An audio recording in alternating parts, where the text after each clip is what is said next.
All right, welcome to Limmy Talks about college, the college life and college admissions podcast. I'm your host, Limmy, and today we have Jude, an incredible student.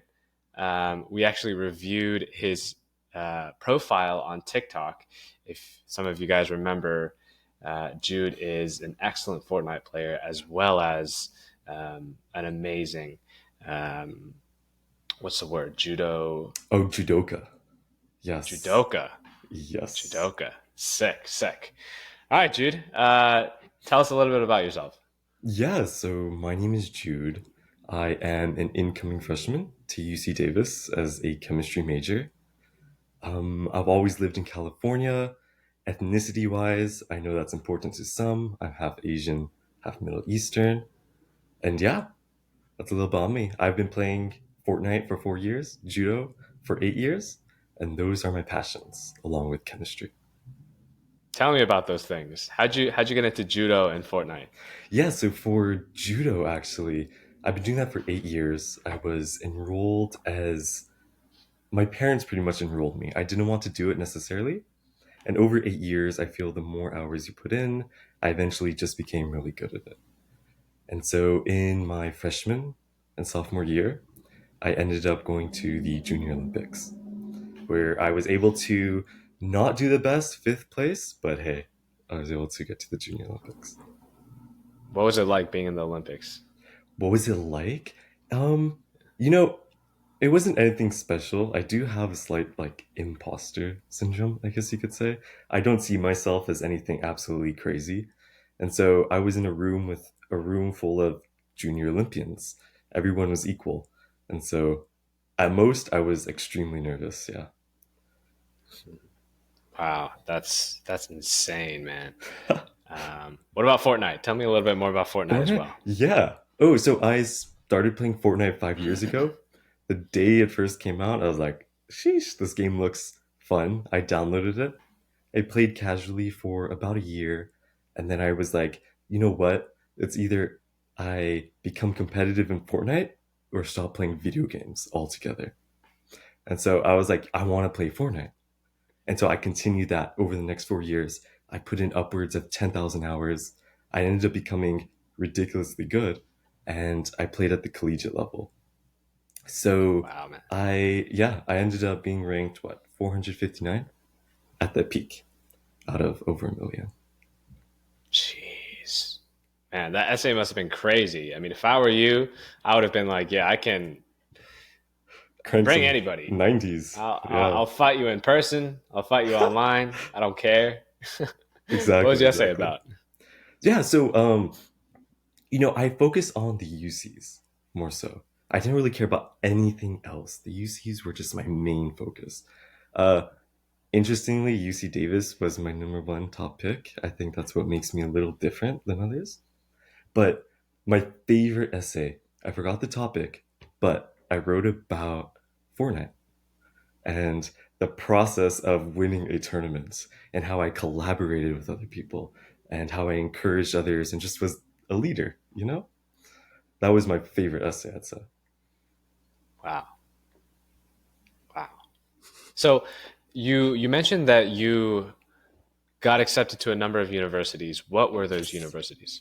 Yeah, so I got accepted. I applied to four UCs. Um, Three UCs as a chemistry major, which would be UCLA, UC Berkeley, and UC Davis. UC Santa Cruz was a computer CS, and I got accepted to that, even though I don't know how I got accepted to that. And then we also have Harvard, MIT, and those are the name ones. Yeah,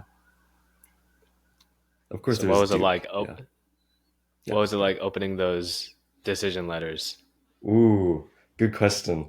So, um, my parents often tell me that I'm very emotionless. When I opened them, I had no reaction. I was like, yeah, I got in. You know, I was more excited for UC Davis actually. But for say example MIT, I opened it and I was like, oh, I got in. Okay. Same with Wow. UCLA. I got regions for UCLA, if you know what that is. And that's like a pretty UC Berkeley. I did not get regions. That's early decision, quote unquote. UC Berkeley, I got seeds, which is where they choose 25 people to perform research. Um, I went through an interview process for all of that just for fun and ended up getting accepted. And then I ultimately rejected it in the end. So I'm sorry to whoever's spot I took. Um, UCLA, normal. I just rejected. I didn't want to go to LA. UC Davis. In fact, UC Davis was like the one university that didn't give me really anything special. And I decided to go there.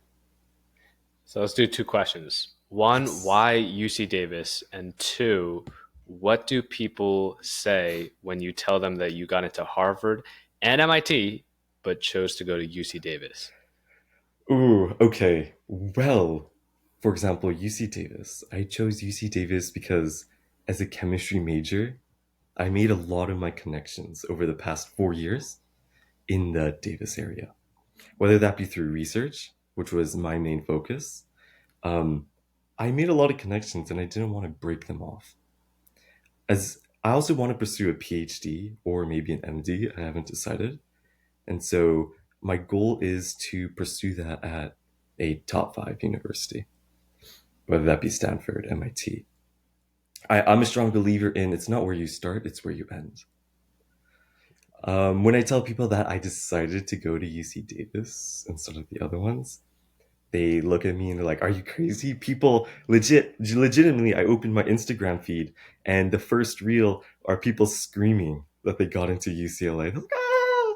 And I'm like, should I be like that? I'm really appreciative of it, and I'm grateful that I was able to get in.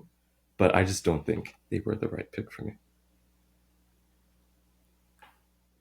So when I hear that, obviously, like it's a little bit different for me because I'm already in college and Yes. I kind of understand, that college is okay.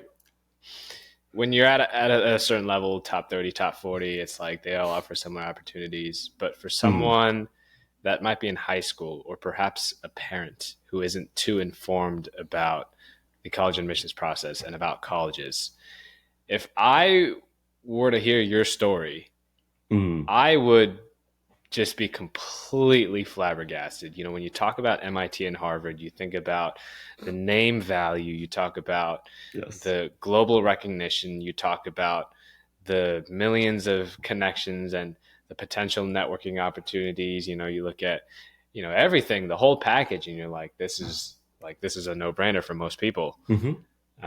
What do you have to say to those types of people? What do I have to say? Well, I have to say it really just depends on what you want to do. What is your goal? What is your passion? For me, it's chemistry. I want to go to a good PhD, MD program. Now, there is an exception.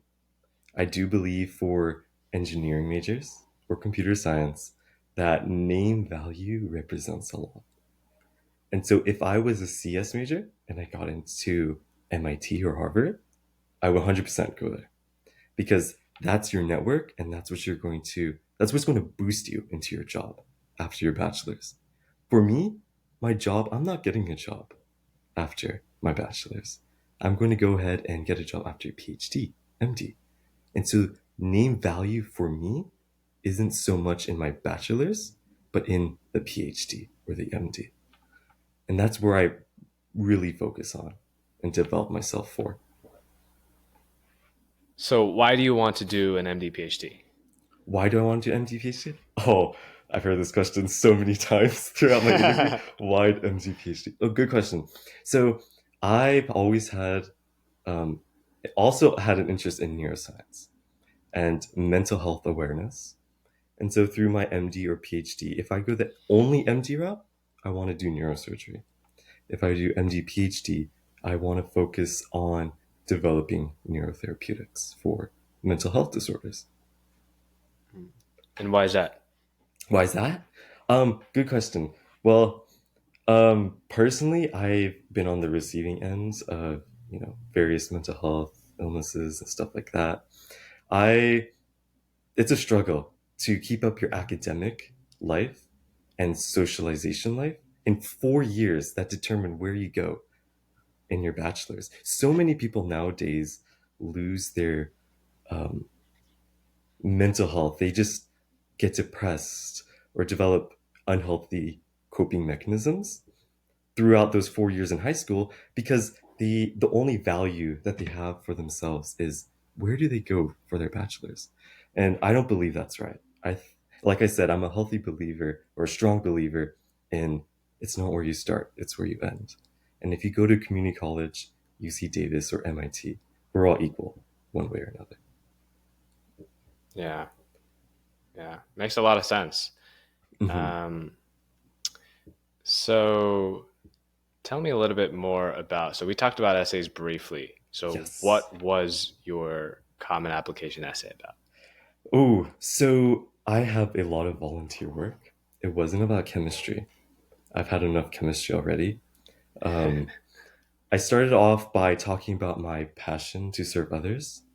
I did open a club where I focused on serving others, whether that be the homeless, disabled, fill in the blank. So I talked about that and how my passion came along for that. And then I incorporated all my community service, all my volunteering to show how it shaped me into the person I am today.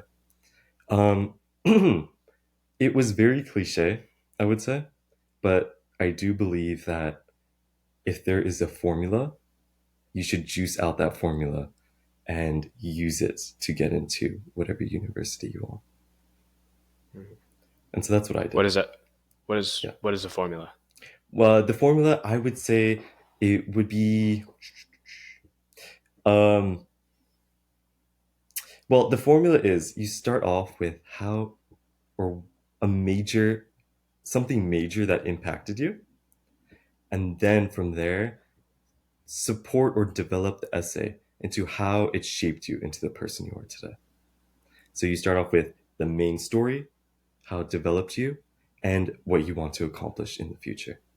I'd say that's a pretty cliche formula to use, but it works. So what are you up to nowadays? I know you're at Davis Yes. right now, so super early. I mean, you're already starting on research before you start your undergrad. Yes. So I've been doing research for 2 years on campus here. I started last year, um, and I did that for a year in nanochemistry. After nanochemistry, I wanted to go into the neuroscience field. And so I reached out to a professor who works in the psychedelics to develop neurotherapeutics. But he was like, hey, Jude, you're not 18 yet, so we can't accept you. These are some like Schedule 1 drugs. And so as the day I turned 18, I emailed him and was like, I'm 18 now. Can I get into your lab? And he's like, okay, you can get in. And so for because of that, I've been doing research over the summer, about 30 hours a week, not too much. But yeah, just research and that's it. Wow. Do you live far from Davis? No, I live about 15 minutes away. Yeah. Okay, so you're just heading into the lab 6 hours a Pretty day. much just driving in 6 hours a day, doing that. Yeah. Wow. What are you looking forward to most once you get to college? That is a good question. And maybe it's a little sad, but nothing. I I I could make friends and stuff like that. I do look forward to the socialization, but I look forward more to the impact that I'll make through my research. Anything else, I'm very mediocre about. Yeah. So, I mean, Mhm. reaching what top 600 in Fortnite and reaching the junior Olympics level in judo are Mhm. pretty time consuming, I could imagine. Yes. So, how do you go from those activities to deciding that the MD PhD route is right for you? Because I'm Ooh. sure, if you're involved with these activities, how do you go from that to okay, I think I want to do an MD PhD? Ooh. Okay. So, um, I've always wanted to do neurosurgery for starters. That was way before I even started my Fortnite quote unquote career. Okay. I wanted to do neurosurgery, but neurosurgery is so far ahead. and I wanted to have hobbies for myself. And a lot of my socialization skills came from Fortnite, and I decided to um, develop myself through my hobbies. I didn't develop myself through a lot of people nowadays, they go to outings with friends and stuff like that. That's how they develop themselves. But I didn't really have friends. So I utilized Fortnite and Judo. Fortnite, social skills, I collaborated with other people. Judo, I destroy people on the mat. There was no socialization there, but I there was really no connection besides that through both extracurriculars. I aimed to be humble and improve others' self-esteem. I wrote about that and how through Fortnite I can encourage others in team game modes. Through judo, it's a very respectful sport. You win, you still have to bow to your opponent. You still have to thank them for sparring against you.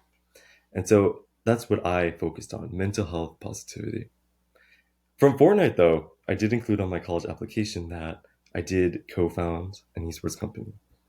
And I utilized that. I worked with 12 kids um, every hour or so, a different group of kids, and I would help them learn the game, improve their self esteem and confidence. And that's how I tied that in to ultimately having a positive outlook on mental health and to my essays.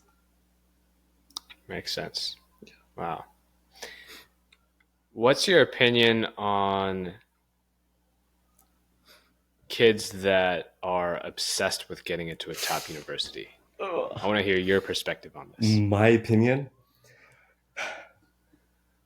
in simple terms, I don't like it at all. Um, there are kids that I do know who are self obsessed with hiring counselors, wanting to get into the top IVs. And I respect it. You want to be the best version of yourself. But a lot of that comes from ego, in my opinion. Why do you want to get into an Ivy? For connections? I can understand that. But around you, there are so many connections already. And I found mine at UC Davis. And so you can go ahead and work your butt off to get into an Ivy. But I always stress to people that even if you're at an Ivy, there's no reason you should be acting like you're better than others, which a lot of high school kids, in my opinion, do. There's cliques, you could say, of the top 4.0 GPAs, and then you have 3.5, 3.0. And I don't like that, in my opinion. It's negative to me. So if you can avoid that, avoid getting an ego because you got into an Ivy, then I'm all for it.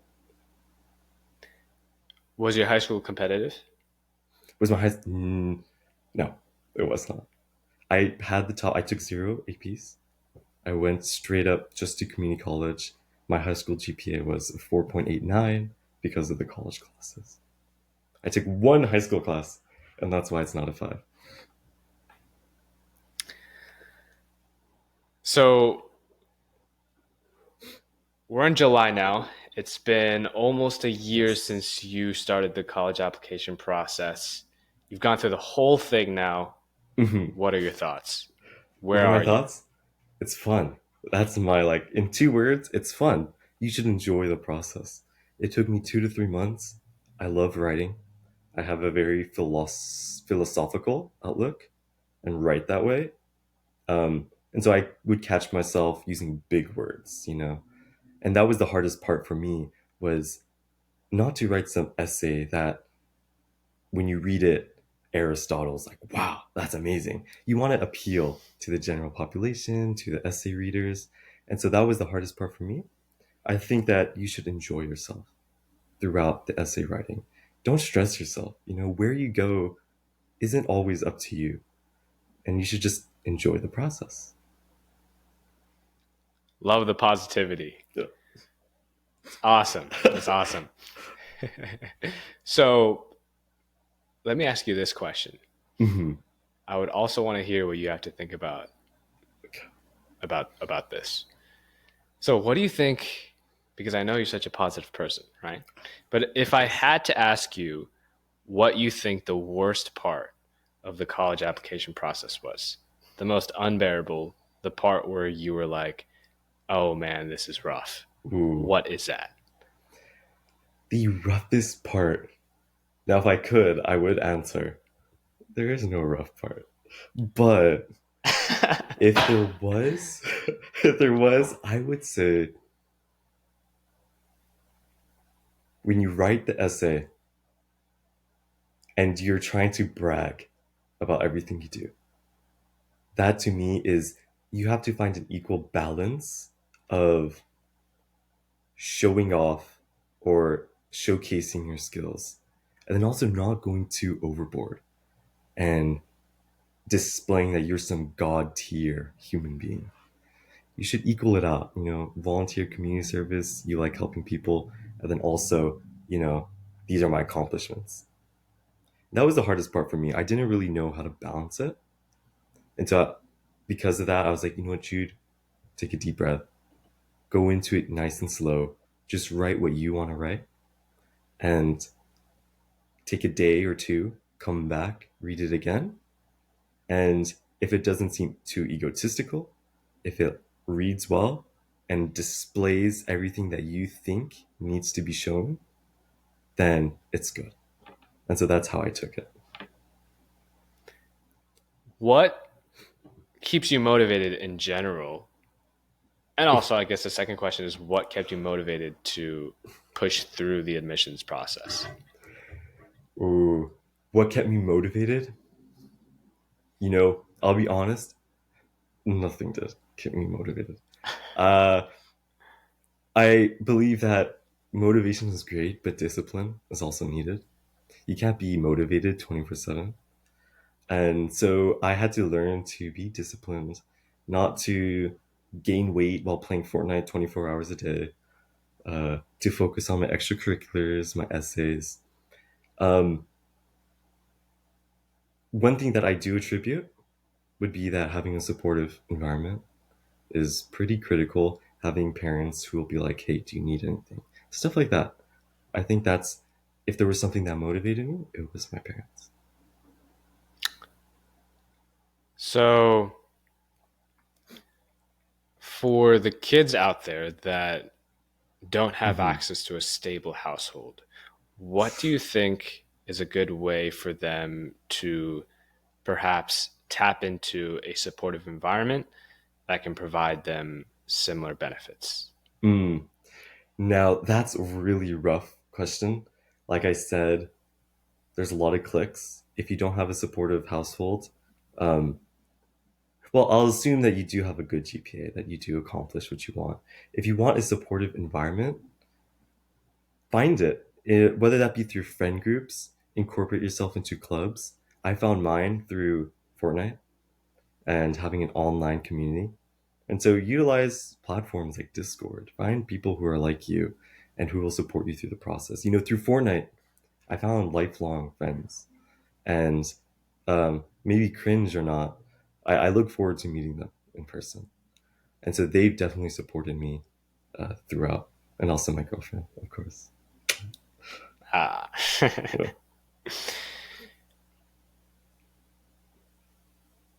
When are you the happiest When am I the happiest?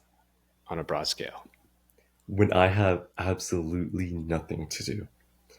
I would say is the happiest. I love to meditate. And so in my free time when I'm alone, I will sit on my bed and just meditate. Uh, or also hanging out with friends. More specifically, my girlfriend is when I'm happiest. Yeah. So, I think I've heard the word nothing a couple of times throughout Yes. this podcast. Seems to be a recurring theme. Tell Mm. me a little bit more about that. Is that connected to perhaps, do you follow a certain religion? Maybe is that Stoicism, Ooh. Good question. Yeah. Confucianism? Would you So meditate as well? I do, yes. So I don't I do have religion. I won't get too much into that Christianity. But I do follow certain philosophical ways, such as Stoicism, uh, nihilism. This is one of the more controversial, everything means nothing in the end. Very controversial. Yeah. So uh, I feel like stoicism, no matter what happens, that you should still stay strong. And a lot of things are out of your control. And what matters most is you being happy and satisfied. And so whether that means that you have to drop an AP class or you want to go ham and become a format professional, whatever makes you happy, then go pursue that. Don't go for the money is also one of the things I say. Go for what makes you happy. Nihilism, everything means nothing. That can be seen as negative sometimes and make people depressed. I see that as something positive. There's no pressure on you. If everything means nothing, then go do everything. You know, and um, no matter what, my philosophy is just do what makes you happy and Okay. go for it. Yeah. So, if nothing matters, then why would you put yourself through the struggle of an 8-year tedious MD PhD program? Good question. Um, well, you see, so I want to pursue something that provides a lot of value to me. And one of the reasons I chose neurosurgery is because one, I do have interest in the brain, but it's also the longest residency. You're going to be 32 by the time you come out with a job. But with that said, you impact so many people's lives, and I'm looking for that value to impact others in a positive way. Not necessarily myself, but others in a positive way. And so that's why I'd pursue either the MD or an MD PhD, where I would develop neurotherapeutics. So kind of like an existentialist approach where you're Ooh, trying to yes, make your okay. own meaning. Try to make your own meaning, correct. It's what's meaningful to you, and whether that be making yourself happy or impacting others. Go for it. So you mentioned this a little bit earlier, but Mm-hmm. now that I've heard this perspective, I want to hear a little bit more about what you think of students who are obsessed with prestige. And that Yes. it seems at times that is the only meaning that they have, the only thing that they're Mm-hmm. chasing. What can you say to them to perhaps help them burst out of that bubble? To burst out of that bubble. What helped me, at the very least, I was once obsessed with prestige. I wanted to go to Harvard, MIT. It's a rough decision. You have the acceptance right there. And all you have to do is click, I want to go there. But what helped with me was that at the end of the day, it's where you end up, not where you start. And if you truly believe in yourself, in your capabilities, and that you're going to be successful, you will be successful. It doesn't matter if you're going to community college or an Ivy. If you believe in yourself, then you will be successful. And so I encourage people to take that approach, to believe in themselves and not so much into where they go, if that makes sense too. Yeah. And so that may not help too much. You may still be obsessed with going to an Ivy, but just because you're going to an Ivy doesn't guarantee success. Preach. All right, Jude. I think that's a great note to end on. Mm, Very inspirational message. Absolutely. I think thank you, thank you you. hit it on the nail. Uh, Self-belief. It's a huge thing. Yes, yes. Absolutely. Okay. All right. Let's clap it up for Jude. Okay.